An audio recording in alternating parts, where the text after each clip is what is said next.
পর্ব ২৯-এর শেষ অংশ।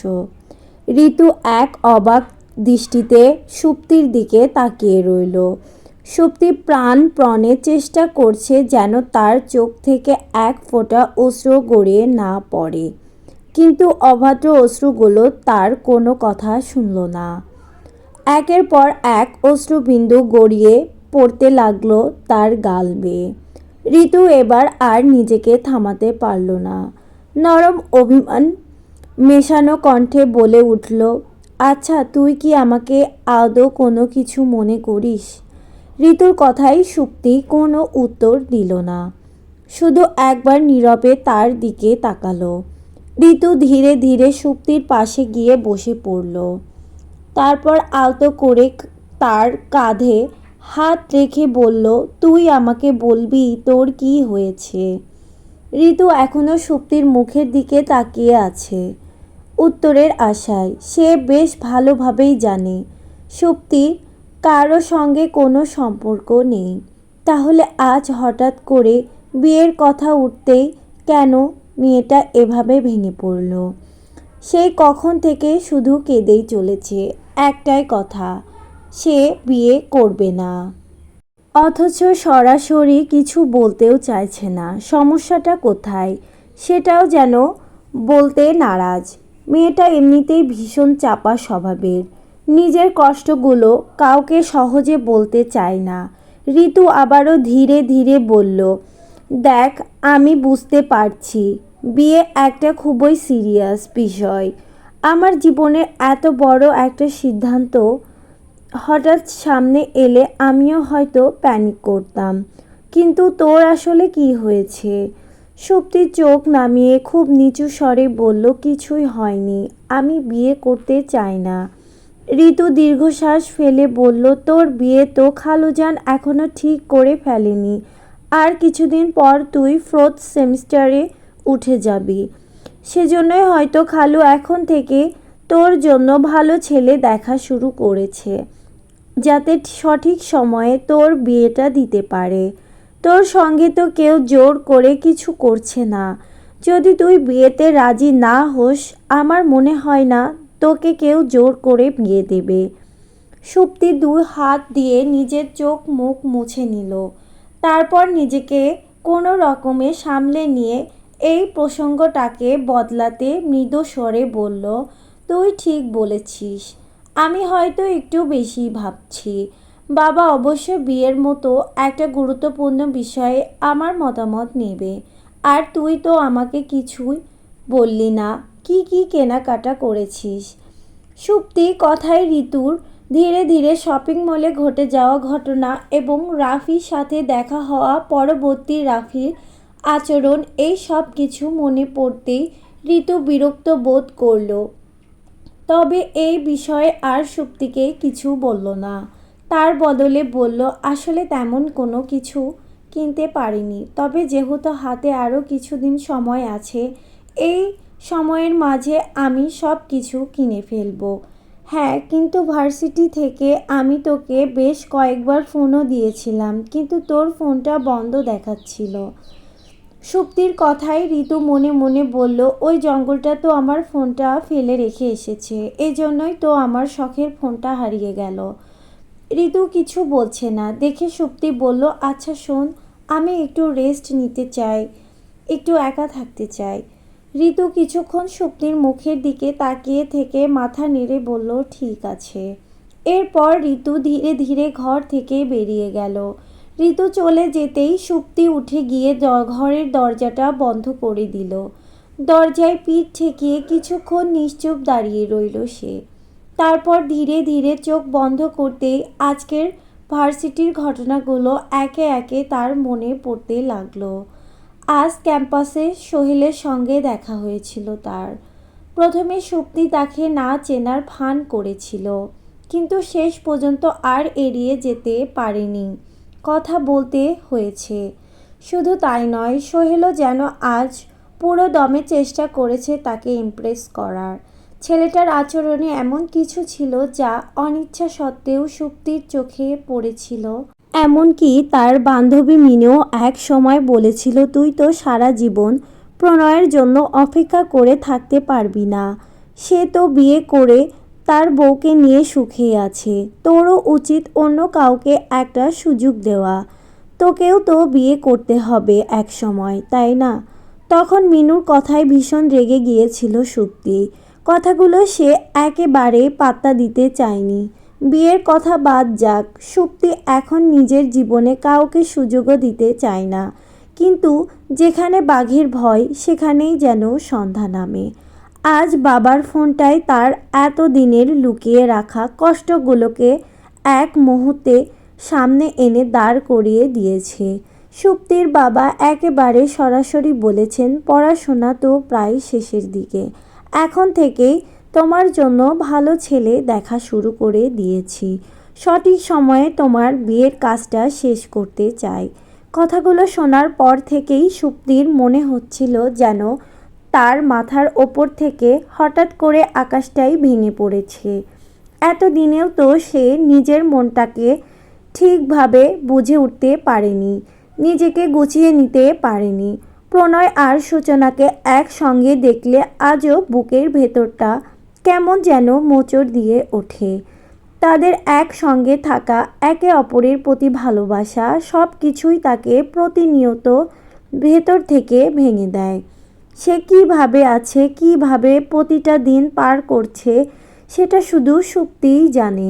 সেখানে দাঁড়িয়ে অন্য একজন মানুষকে কিভাবে সে নিজের জীবনসঙ্গী হিসেবে মেনে নেবে, কিভাবে অন্য কারো হাত ধরে নতুন একটা জীবন শুরু করবে। নিজের অজান্তেই সুপ্তির চোখের কোণ বেয়ে আবারও অশ্রু গড়িয়ে পড়ল। আর কোনো কিছু ভাবতে পারল না সে। ধীর পায়ে সোজা ওয়াশরুমে চলে গেল। তারপর গভীর রাতের নিস্তব্ধতায় শাওয়ারের নিচে গিয়ে বসে রইল সুপ্তি। উপর থেকে অবিরত ঝরে পড়া পানির ধারা তার শরীর ভিজিয়ে দিচ্ছিল, অথচ সেই পানির স্রোতের মাঝেও তার চোখের জল থামল না। এক সময় পানি আর তার চোখের জল একসঙ্গে মিশে গেল। কোনটা পানি আর কোনটা অশ্রু তার কোনো হিসাব রইল না। শুধু নীরবে কাঁদতে থাকলো সুপ্তি। আজ শুক্রবার, ছুটির দিন। যথারীতি আজ প্রণয় আর সূচনা দুজনেরই ছুটি। ভোরের আলো ফোটার আগেই ঘুম থেকে উঠে ফ্রেশ হয়ে নিয়েছে সূচনা। রাতে প্রণয় আর সে দুজনেই কেউই খাবার খায়নি, তাই আর দেরি না করে রান্নাঘরে গিয়ে নিজের হাতেই স্যান্ডউইচ বানিয়ে নিয়েছিল সূচনা। প্রণয় অবশ্য কিছুক্ষণ আগে খাবার খেয়ে আবার ঘুমিয়ে পড়েছে, অথচ সূচনার চোখে আজ আর ঘুম নেই। খাওয়া দাওয়া শেষ করে টেবিলের সামনে বসে আইসিটি বইটা খুলে নিল সে। আজ বাদে কাল কলেজে আইসিটি ক্লাস টেস্ট, তাই ভাবলো আজ একটু রিভিশন দিয়ে নিলে ভালোই হবে। কিন্তু কয়েক পৃষ্ঠা পড়তেই সূচনার কপালে চিন্তার ভাঁজ পড়ে গেল। এগুলো তার কিছুই মনে নেই। একটা একটা করে পড়ছে, অথচ মনে হচ্ছে প্রতিটা বিষয় যেন এই মাত্র প্রথমবার দেখছে। এতদিন পড়া জিনিসগুলো কোথায় যেন মাথার ভেতর থেকে উধাও হয়ে গেছে। সূচনার বুকটা ধক করে উঠল। এখনই যদি সব ভুলে যায় তাহলে আর কয়েকদিন পর পরীক্ষার সময় কি হবে। তার উপর অসময়ে গোসল করার কারণে বোধহয় একটু ঠান্ডাও লেগেছে। শরীরটা কেমন ম্যাজম্যাজ করছে, মাথাটাও ভার ভার লাগছে। মাঝে মাঝে মনে হচ্ছে জ্বরও এসেছে। কিছুক্ষণ বইয়ের দিকে তাকিয়ে থাকার পর বিরক্ত হয়ে বাম দিকে ফিরে তাকালো সূচনা। প্রণয় বিছানায় আরাম করে উপুড় হয়ে ঘুমাচ্ছে, মুখে প্রশান্তির ছাপ, যেন পৃথিবীর কোনো চিন্তাই তাকে স্পর্শ করছে না। দৃশ্যটা দেখে সূচনা মুখটা বেঁকিয়ে মনে মনে বলল, সারা রাত আমার ঘুম হারাম করে এখন দেখো কি আরামে ঘুমাচ্ছে। আবার আজ বিকেলেই আমাকে এই পড়াগুলো ধরবে, অথচ এখন তো কিছুই মাথায় ঢুকছে না। সব কিছু ভুলে গেছি, এখন আমি কি করব? নিজের চিন্তায় ডুবে ছিল সূচনা। হঠাৎ নিস্তব্ধ ঘরটা প্রণয়ের ঘুম জড়ানো কণ্ঠে কেঁপে উঠল। সূচনা, এই সূচনা! আকস্মিক ডাকে সূচনা চেয়ার থেকে প্রায় ধড়ফড়িয়ে উঠে দাঁড়ালো। দ্রুত বইটা বন্ধ করে প্রণয়ের কাছে গিয়ে দাঁড়িয়ে বলল, কি হয়েছে? কিছু দরকার? প্রণয় অবশ্য কোনো কিছুর উত্তর দিল না। ঘুম ঘুম চোখে এক হেঁচকা টানে সূচনাকে নিজের পাশে বিছানায় বসিয়ে নিল।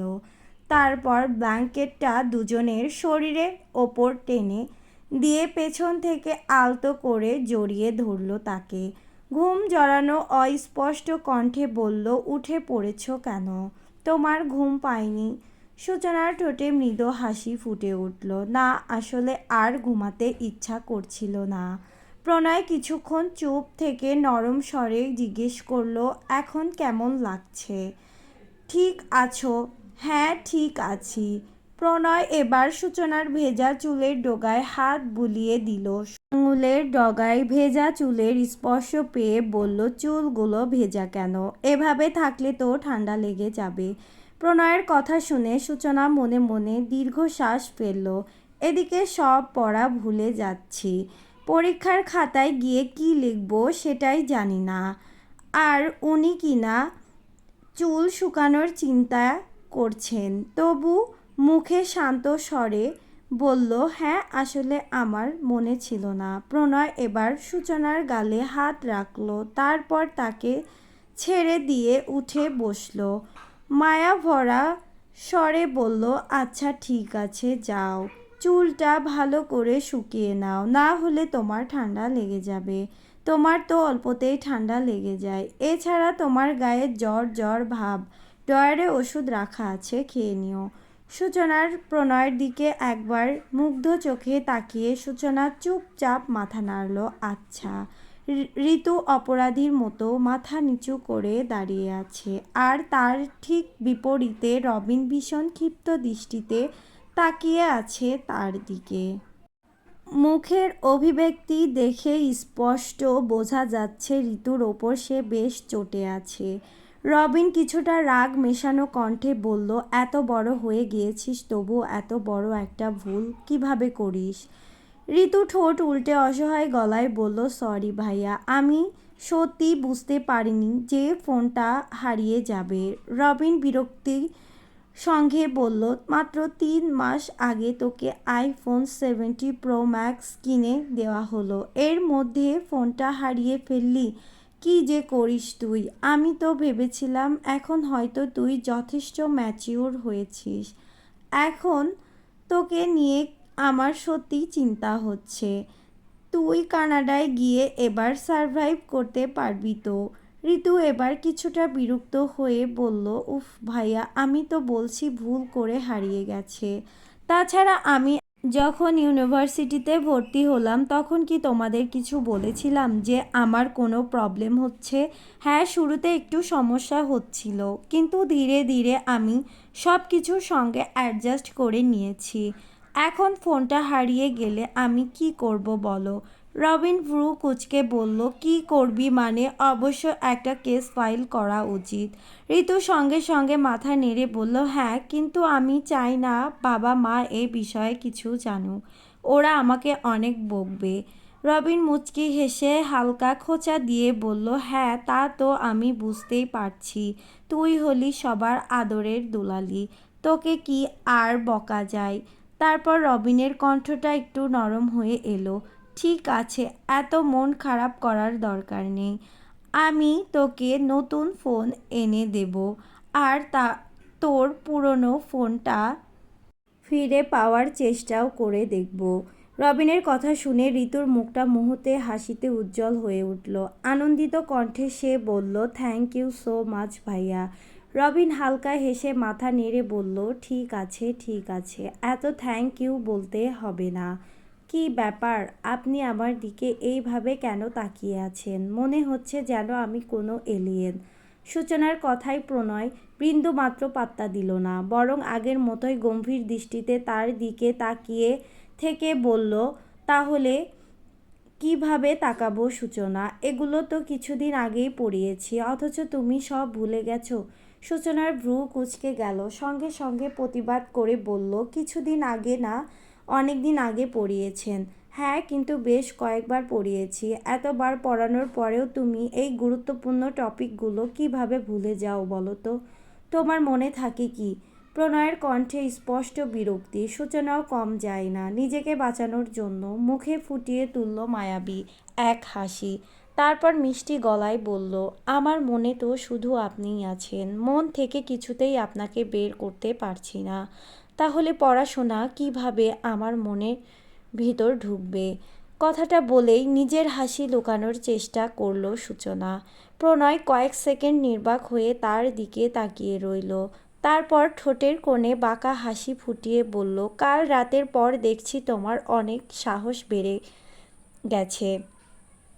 সূচনার চোখ দুটো মুহূর্তে বড় বড় হয়ে গেল। কি বললেন? কাল রাতের পর থেকে আমার সাহস বেড়ে গেছে? তারপর আঙুল উঁচিয়ে হুমকির সুরে বলল, এরপর আমার কাছে এলে আপনার নামে মামলা করে দেব। প্রণয় হেসে ফেলল, আচ্ছা তাই নাকি? তা কি মামলা করবে? হ্যাঁ, মামলা করব। আপনার নামে তো মামলা হওয়াই উচিত। আপনি আমাকে রাতে ঘুমাতে দেবেন না, অথচ আপনি চান আমি সারাদিন পড়াশোনা করি। বেচারা প্রণয়। নিজের বউয়ের এমন জবাব শুনে হঠাৎ করে তার কাশি উঠে গেল। সূচনা সঙ্গে সঙ্গে ব্যস্ত হয়ে পড়ল। তাড়াতাড়ি টেবিল থেকে এক গ্লাস পানি নিয়ে এসে প্রণয়ের হাতে ধরিয়ে দিল, এই নিন পানি খান। প্রণয় কোনো রকমে পানিটা খেলো, কিন্তু পানি খাওয়ার পরও তার মুখের সেই হতভম্ব ভাবটা কাটল না। সে এমন কি বলেছে? শুধু তো পড়াশোনা করতে বলেছে, আর এই মেয়ে কিনা তার কথা ঘুরিয়ে কোথা থেকে কোথায় নিয়ে গেল। পুরো একটা ঝালমরিচ। কোথায় কি বলতে হয় আর কোথায় কি বলা উচিত নয়, এই মেয়েটার যেন তার কোনো ধারণাই নেই। কিছুটা স্বাভাবিক হয়ে প্রণয় গভীর একটা শ্বাস নিয়ে বলল, তোমাকে নিয়ে যে আমি কোথায় যাই? সূচনা কথাটাকে মোটেও সিরিয়াসলি নিল না, বরং এমন ভাব করলো যেন প্রণয় তাকে সত্যি কোথাও নিয়ে যাওয়ার কথা বলেছে। আমাকে নিয়ে যেতে চান? অনেক জায়গায় তো আছে, চলুন সুইজারল্যান্ডে যাই। প্রণয় সঙ্গে সঙ্গে চোখ বন্ধ করে হাতের মুঠোটা কপালে ঠেকিয়ে বিড়বিড় করে বলল, ধৈর্য প্রণয়, ধৈর্য। কিন্তু সূচনার মুখ থামার কোনো লক্ষণ নেই। সুইজারল্যান্ড পছন্দ হয়নি, আরও অনেক জায়গা আছে যাওয়ার জন্য। আপনি বললে আমি আবার সেই লিস্টটা বের করতে পারি। প্রণয় ধীরে ধীরে চোখ খুলে তার দিকে তাকালো। লিস্ট? হ্যাঁ, লিস্ট। সূচনা মাথা নেড়ে একেবারে নিরীহ মুখ করে বলল, তারপর আপনি নিজেই ডিসাইড করতে পারবেন যে আমরা কোথায় যেতে পারি। মানে? আপনি যে বললেন তোমাকে নিয়ে কোথায় যাই, তখন আপনি সহজেই বুঝে যেতে পারবেন আপনি আমাকে নিয়ে কোথায় যেতে চান। কথাগুলো বলার সময় সূচনা প্রাণপণে নিজের হাসি চেপে রাখছিল। প্রণয় এবার বুঝতে পারল তাকে নিয়ে রীতিমতো মজা করা হচ্ছে। সে ধীরে ধীরে সূচনার দিকে এগিয়ে আসতে আসতে বলল, আগে তোমাকে ধরি, তারপর তোমাকে বোঝাচ্ছি তোমাকে নিয়ে কোথায় যাওয়া যেতে পারে। প্রণয়কে এভাবে তার দিকে আসতে দেখে সূচনা আর এক মুহূর্ত দাঁড়িয়ে থাকল না। হাসতে হাসতে ঘরের ভেতর থেকে দৌড়ে বেরিয়ে গেল সে। তবে দরজার কাছে পা রাখার আগেই প্রণয় পিছন থেকে তাকে ধরে ফেলল। এক টানে ঘুরিয়ে নিতেই সূচনা খিলখিল করে হেসে উঠল। দুজনের এই দৌড়াদৌড়ির চক্করে কখন যে তারা ঘর থেকে বেরিয়ে করিডরে চলে এসেছে দুজনেরই কেউ খেয়াল করেনি। প্রণয় এক সময় সূচনাকে কোলে তুলে নিতেই সূচনা হাসতে হাসতে ছটফট করে বলল, আশ্চর্য, আমাকে ছাড়ুন, আমি পড়ে যাব। প্রণয়ের ঠোঁটে এবার মৃদু হাসি ফুটে উঠল, সমস্যা নেই, আমি নিচে পড়লেও তোমাকে পড়তে দেব না। কথাটা শুনে সূচনার মুখের হাসিটা আরও প্রশস্ত হয়ে গেল। কিন্তু ঠিক সেই মুহূর্তেই একটা শব্দে দুজনের হাসি আচমকাই থেমে গেল। করিডরে খাবারের ট্রেতে থাকা থালা বাসন পড়ে ছড়িয়ে ছিটিয়ে আছে, আর ট্রের পাশে দাঁড়িয়ে নির্বাক পাথরের মতো দাঁড়িয়ে আছে সুপ্তি। কিছুক্ষণ আগেই ঘুম থেকে উঠেছিল সে। দুপুরে ঠিক মতো খাবার খাওয়া হয়নি বলে শাইলা খাতুন খাবার ঘরে দিয়ে গিয়েছিলেন। ঘুম থেকে উঠে খাবারটা খেয়ে এখন ট্রেটা রান্নাঘরে নিয়ে যাচ্ছিল সুপ্তি। কিন্তু করিডরে এসে এমন দৃশ্য চোখে পড়বে তা কে জানত। ট্রেটা পড়ার শব্দে প্রণয় দ্রুত সূচনাকে কোলে থেকে নামিয়ে দিল। সূচনার মুখ মুহূর্তেই লজ্জায় লাল হয়ে উঠল। সুপ্তির সামনে আবার এমন পরিস্থিতিতে পড়ে যাওয়ার পর আর এক মুহূর্ত সেখানে দাঁড়ানোর সাহস হলো না তার। কোনো কথা না বলে মাথা নিচু করে দ্রুত নিজের ঘরের দিকে চলে গেল সূচনা। প্রণয় কয়েক সেকেন্ড তার চলে যাওয়ার দিকে তাকিয়ে থেকে এবার সুপ্তির দিকে ফিরল। তারপর বিরক্তির সঙ্গেই বলল, ইয়ার সুপ্তি, তুই নিজের টাইমিংটা একটু ঠিক কর, সব সময় ভুলভাল সময় এন্ট্রি নিস। সুপ্তি তখনও নির্বাক। প্রণয় যেন তার নির্বাক মুখ দেখে আরও বিরক্ত হয়ে বলল, আর ঠিক টাইম মতো খাবারটা খেয়ে তো নিতে পারিস, এক্সামের স্ট্রেসটা এবার একটু কমা। কথাটা বলেই প্রণয় আর এক সেকেন্ডও সেখানে দাঁড়ালো না, সোজা নিজের রুমে গিয়ে দরজাটা বন্ধ করে দিল। আর করিডোরে দাঁড়িয়ে থাকা সুপ্তি, সে এখনও সেই জায়গাতেই দাঁড়িয়ে আছে, নির্বাক পাথরের মতো তাকিয়ে আছে প্রণয়ের বন্ধ করা দরজার দিকে।